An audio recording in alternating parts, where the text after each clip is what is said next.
बाली और सुग्रीव की कहानी तो सबने सुनी होगी, फिर रामायण तो सबने सुनी होगी। बाली को वरदान था कि वो जिससे भी युद्ध करेगा उसकी आदि शक्ति उसमें आ जाएगी।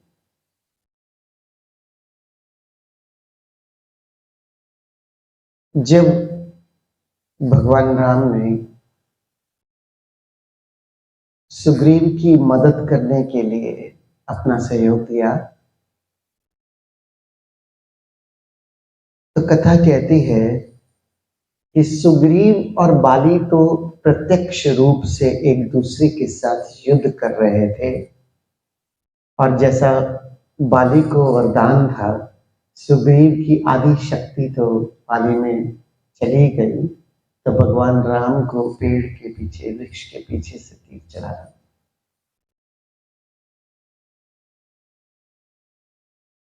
ऐसे ही कुछ कुछ कामनाओं और क्रोध से हमारे साथ होता है।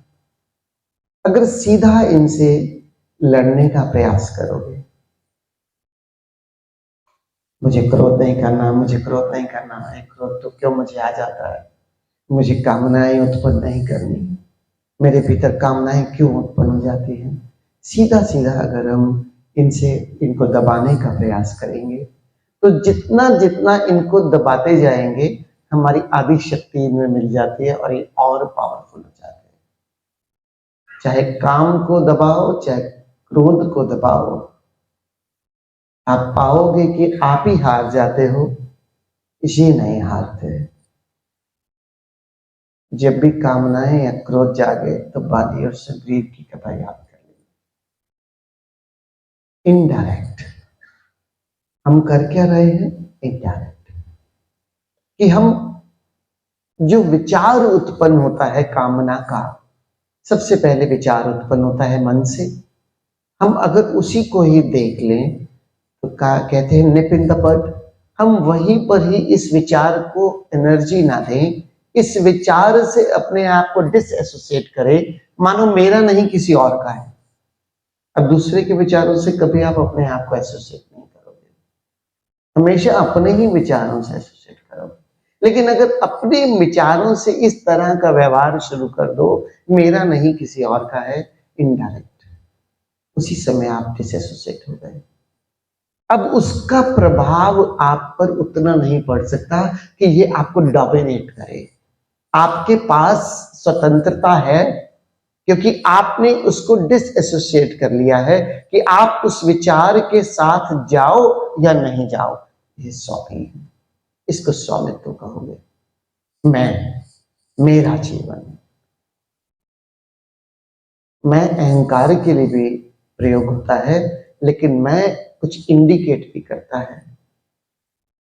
मेरा जीवन, मैं अपने जीवन का स्वामी, मैं अपने जीवन की दिशा निर्देश खुद करूंगा। कोई अच्छा नहीं, कोई बुरा नहीं, एक ही पैरामीटर है, सिर्फ और सिर्फ एक पैरामीटर अगर मुझसे पूछते हो तो, जिससे आपको आनंद आता है। अब यहां पर आप ध्यान के लिए, परमात्मा के लिए हो तो आपको उग्रवाद में तो आनंद आने से रहा। इसलिए मैं आपसे बहुत सरल तरीके से यह परिभाषित कर सकता हूं, जिसमें आपको आनंद आए, जिसमें आपको दुख ना हो, जिसमें आपको प्रायश्चित ना हो, वो कृत्य आपके लिए शुभ कृत्य है। शुभ शुभ भी शब्दों का प्रयोग नहीं करना चाहता, लेकिन आपको समझाने के लिए सही कि जिसमें आपको आनंद आता है उस दिशा में आप बढ़ते चले जाओ। कामनाओं और क्रोध से मुक्त इसीलिए हम होना चाहते हैं क्योंकि ये हमारे आनंद में बाधा है। और आनंदित दिन में 1 घंटा नहीं, आनंदित मेरा स्वभाव है, मेरी शून्यता का, मेरी आत्मा का, मेरी नथिंगनेस का, मेरे होने का, ये मेरी जीवन शैली है। हमेशा हंसते रहो, मुस्कुराते रहो, मस्त रहो, गीत गाते रहो, नाचते रहो, ये आनंद है। किसी दूसरे के रिएक्शन से आपके भीतर कुछ उत्पन्न उत्पन्न ना हो जाए। एक्शंस के खिलाफ नहीं मैं बोलता, रिएक्शंस नहीं होना चाहिए। एक्शंस मतलब कर्म, जो आप निर्धारित करोगे, जब उसके अंदर आप कुछ जो भी अपने भीतर से कुछ करना चाहोगे वो आपका एक्शन है। एक्ट तो करना है हमें हर पल। कल भी मैंने कहा था अपने कोर्ट की बॉल्स को बेस्ट योर एबिलिटी प्ले कर दो, एक्शन है। और हर पल हमारे कोर्ट में कुछ ना कुछ तो आता ही है, और जब कुछ नहीं आ रहा तो स्वयं का होना ही, यही हमारा एक्शन है। और जब आप दूसरे के कोर्ट की बॉल नहीं प्ले करोगे, 30% जीवन में आपके स्पेस आ जाएगा। जबरदस्ती क्रिएट करने की कोशिश करते हैं, और कोई बाहर वालों के लिए नहीं, अपने अपने बायोलॉजिकल रिश्तों के लिए। मेरे बेटे को ऐसा नहीं करना चाहिए, कुछ जाके करने लग जाएंगे।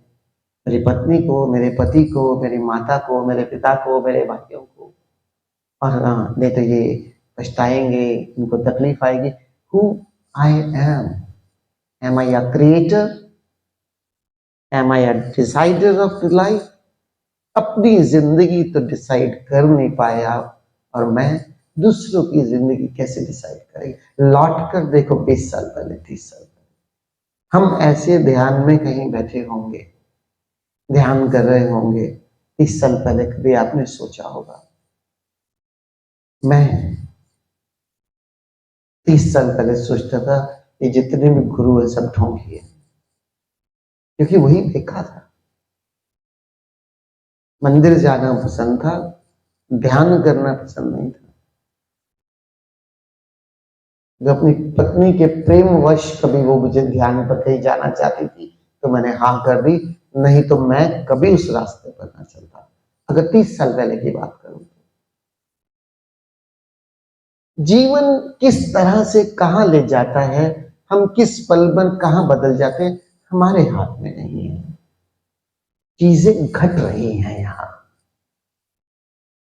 एक मित्र एक दिन मेरे पास आया, बोलता है कि आप कहते हो कि जब कुछ अपने आप होता है, घट रहा है, तो फिर हमारा रोल क्या है?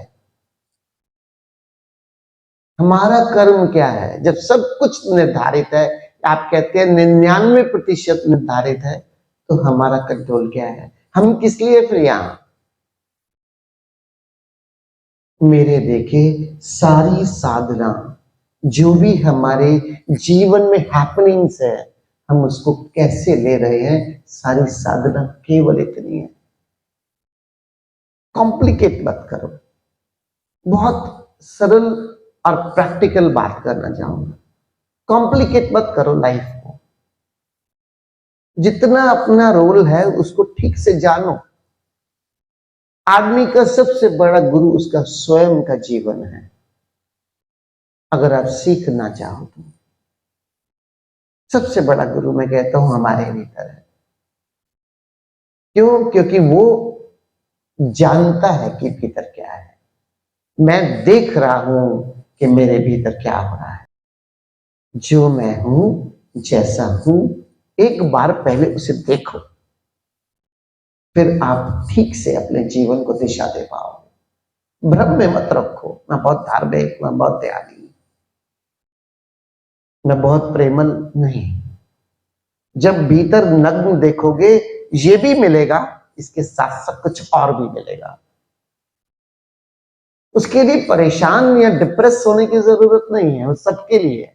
क्यों? क्योंकि हमारा तल मन का है, और मन बनता ही द्वंद से है, तो हमारे भीतर द्वंद तो मिलेगा ही। जब तक हम अद्वंद की यात्रा, निर्द्वंद की यात्रा नहीं करते, तब तक तो द्वंद रहेगा, और ये स्वाभाविक है। क्यों? क्योंकि मेरा तल है मेरे साथ। आज अगर मैं आत्मा के तल पर जीने की भी बात करूं, तब भी मेरा शरीर और मन मेरे साथ है। मन के तल पर तो द्वंद तब भी होगा। एक समय में एक व्यक्ति को मैं प्रेम करता हूं, दूसरे समय में उसी के लिए मेरे भीतर घृणा का भी कुछ अंश होगा,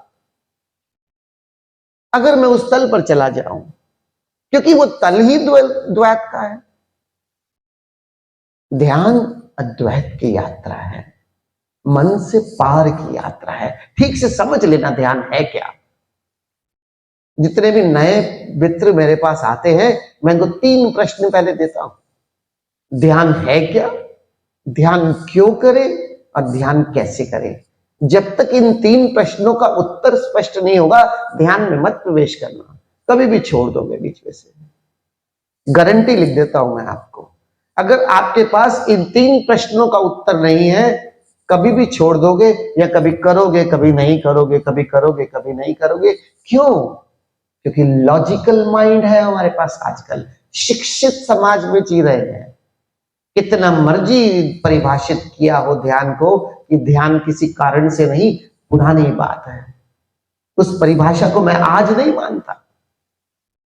जो मैं हूं, जैसा समाज है, जैसा मेरा जीवन है, जैसी कंडीशनिंग है, जिस तरह के जीवन को मैं जी रहा हूं, उसमें लॉजिकल माइंड्स है।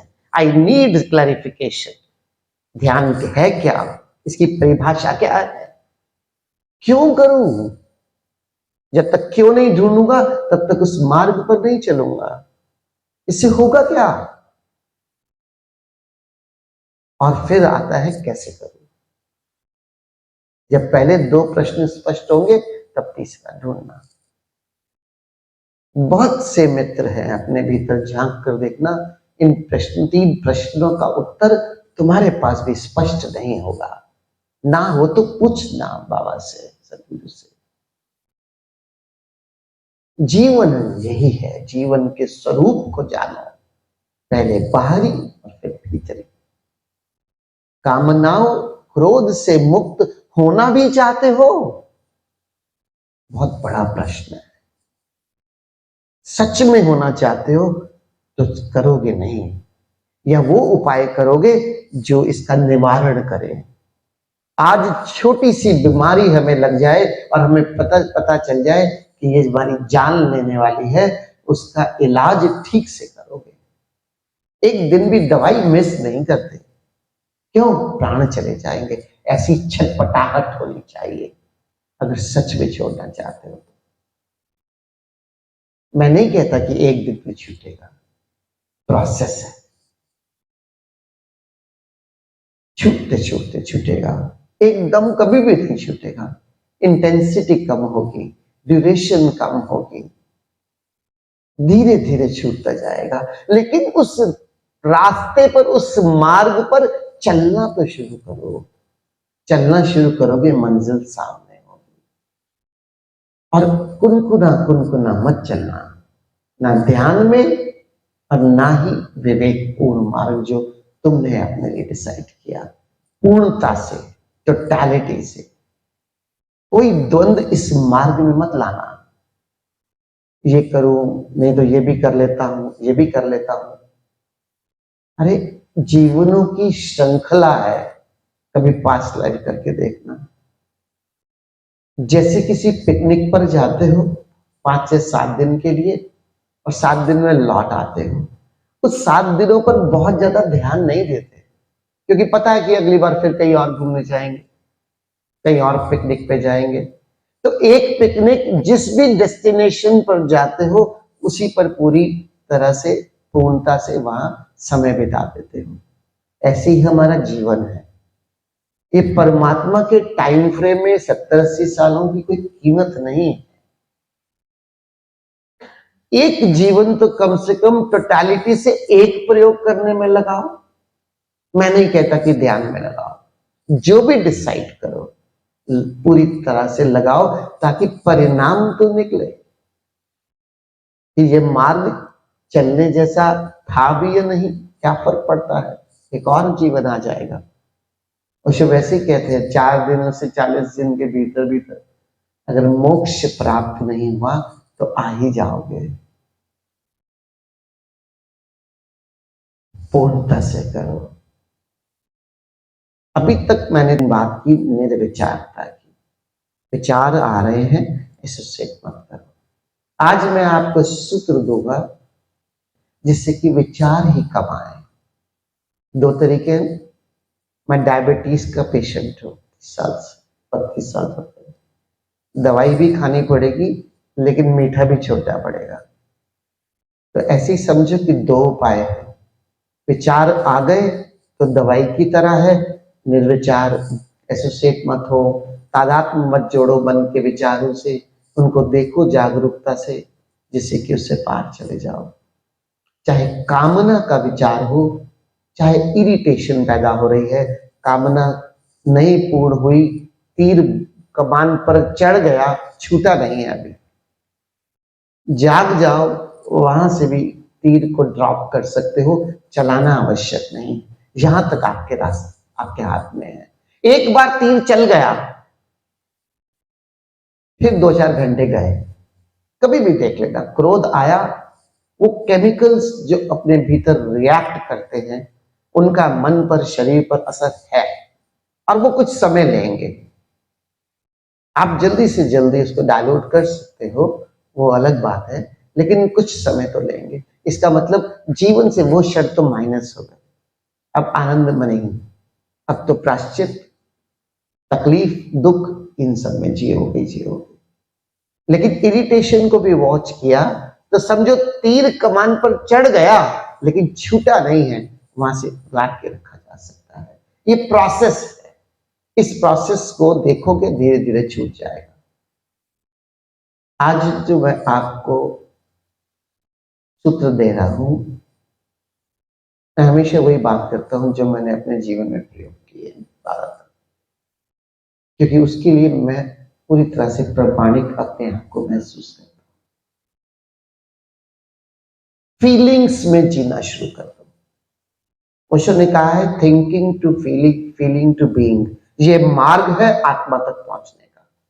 हमारा तल है विचार का, नॉर्मल तल, विचार के तल को ड्रॉप करो, फीलिंग के तल पर आ जाओ, आत्मा के और करीब हो जाओगे। और फीलिंग कैसे? सबसे पहले यहां बैठे हो, हमेशा शरीर को फील करो, आसपास के स्पेस को फील करो।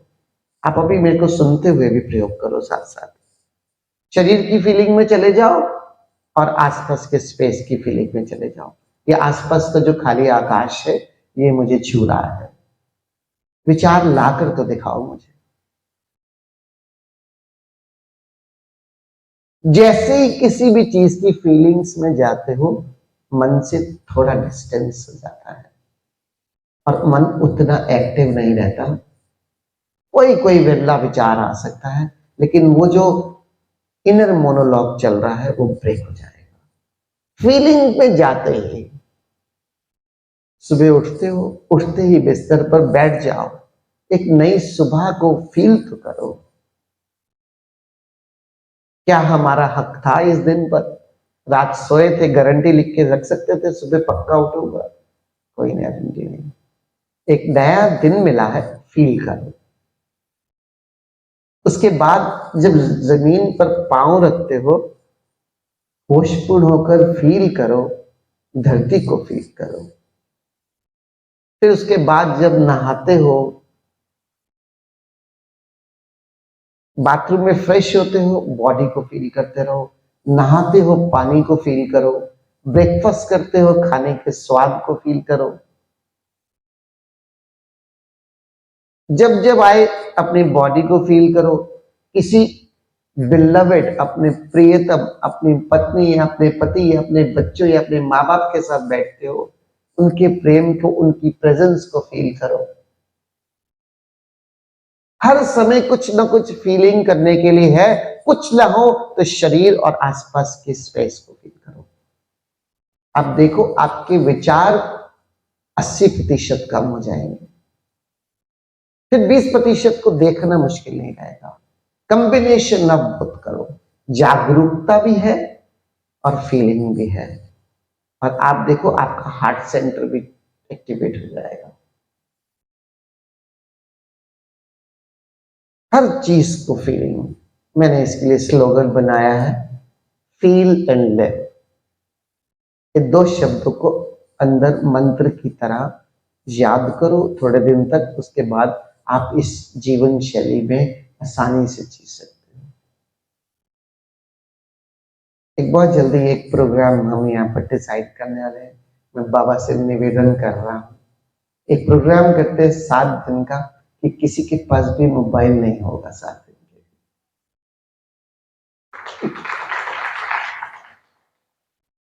आजकल सबसे बड़ी एडिक्शन इसकी है। मैं फीलिंग की बात कर रहा हूं, इसका उदाहरण देता हूं। कल मैं कमरे में गया, 3 लोग बैठे थे, तीनों अपने मोबाइल पे थे। घर में पति पत्नी बैठते हैं, दोनों अपने मोबाइल पे होते हैं। माँ बाप बच्चों के साथ बैठते हैं, 2 मिनट बात होती है, फिर अपने मोबाइल पे होते हैं। जो सामने है वो नहीं, बाकी पूरी दुनिया तुम्हारे पास है। जैसे ही फीलिंग पे जीना शुरू करोगे, अक्सर आप पाओगे कि आप विचारों से मुक्त हो गए और बस अपने फीलिंग में आ गए। तो इतने सारे मेरे देखे मार्ग हैं, बदल बदल के करो। अपने शरीर को खाली पोंगली, बांस की पोंगली की तरह महसूस करो, खाली घड़े की तरह महसूस करो, विचार नहीं आएंगे। आप जागरूकता को इतना साध लो कि विचारों से एसोसिएट नहीं हो।